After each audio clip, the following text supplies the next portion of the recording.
Welcome again to another Deck Tech Speedrun where I run you through a Magic of the Gathering deck tech as fast as possible, take you through the stats, take you through how the deck plays, and take you through a couple pans to show you how the deck works and what you should be looking for.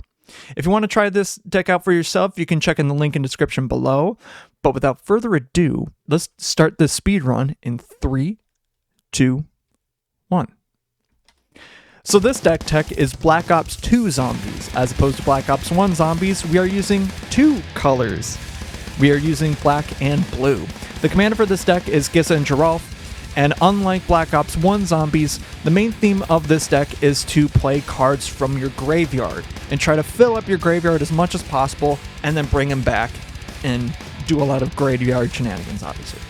So some of the creatures that you're still doing a lot of zombie stuff. A lot of the creatures are zombies, but you want to make it so that you are still kind of doing what you were doing in Black Ops 1 zombies, where you are basically trying to kill your own creatures, but also bring them back.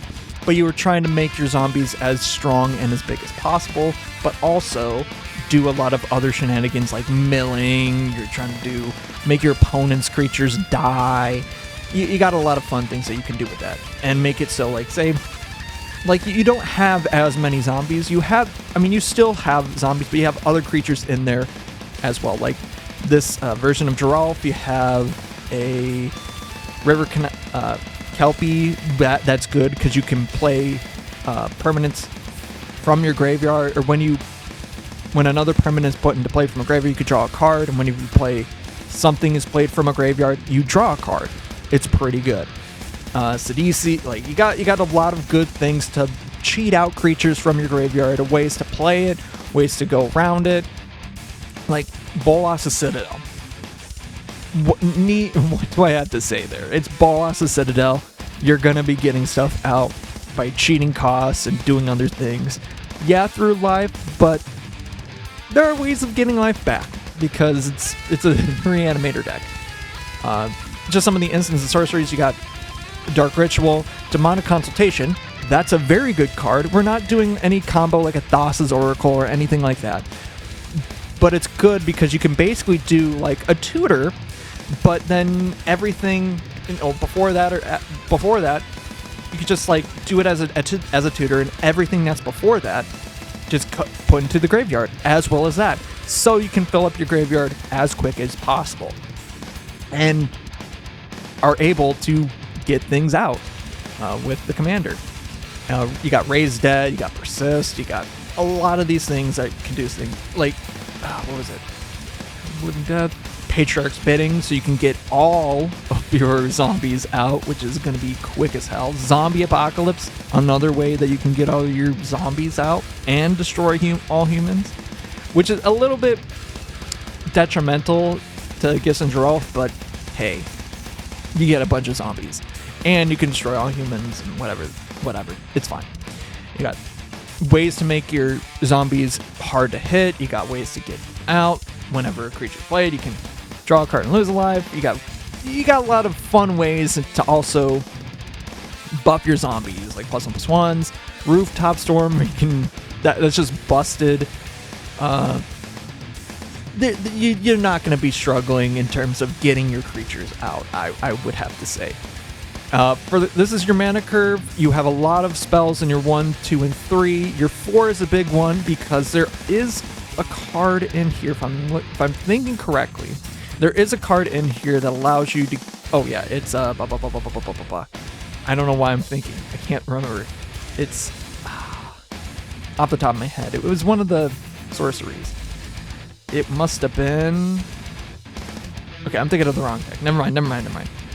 But there's a lot of things that you can get out of this deck and just do a lot of fun graveyard shenanigans. So let's... Ooh, this is actually a very good hand. Ooh, this is good. Because you got a Grave Crawler. And yeah, I could put in a Phyrexian Altar as well and get that colored mana. So it's modular in that sense, but, I don't have multiple copies of it. I have these all in paper, so it's like, yeah. But let's try this out. I like this one, actually. So I think what I'm going to do I'm gonna play a Contaminated Aquifer for my thing. Just draw a card for my turn. That's not bad. That's not bad. Okay, so next turn, draw a card. You know what? I'm gonna play the Waterfront District just because I need stuff to come out and just to have my lands ready to go. And I was worried, actually looking at the hand, that I was not going to be able to play that turn 3. But with the lands that I just pulled, I'm not going to have that problem, which is very, very good. I love it. You put the top 2 cards.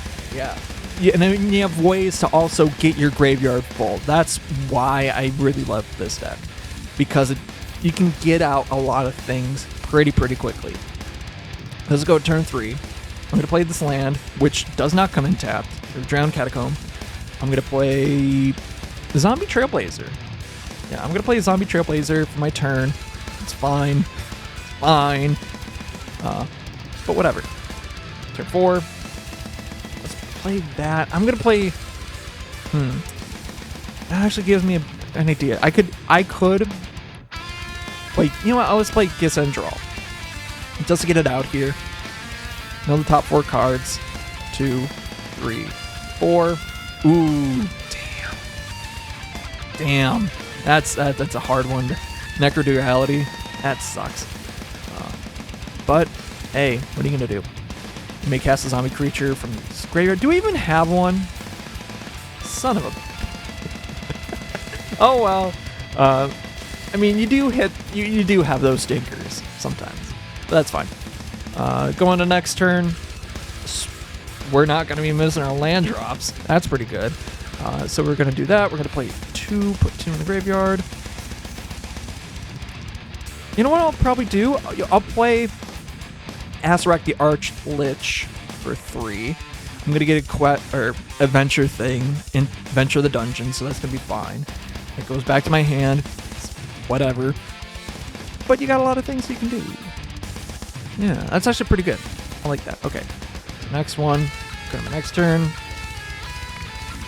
Yeah, I got a lot of options that I can do. So I would probably, you know what I would probably do is play Acererak the Archlich twice just so I can venture in the dungeon again and just do that. And it's for Tomb of Annihilation, which is not a bad dungeon to go through. If I can find it, Tomb of Annihilation. Like, I can Oubliette. Oubliette, that's pretty good. Each player loses 1 life. Like, I'm not, like, just with that turn, I was able to get to Crater of the Death God. That's not bad. That's not bad at all. That's not bad. I love it. So let's do another hand. Let's try another hand with this. Yeah, I can work with this. I think I can work with this.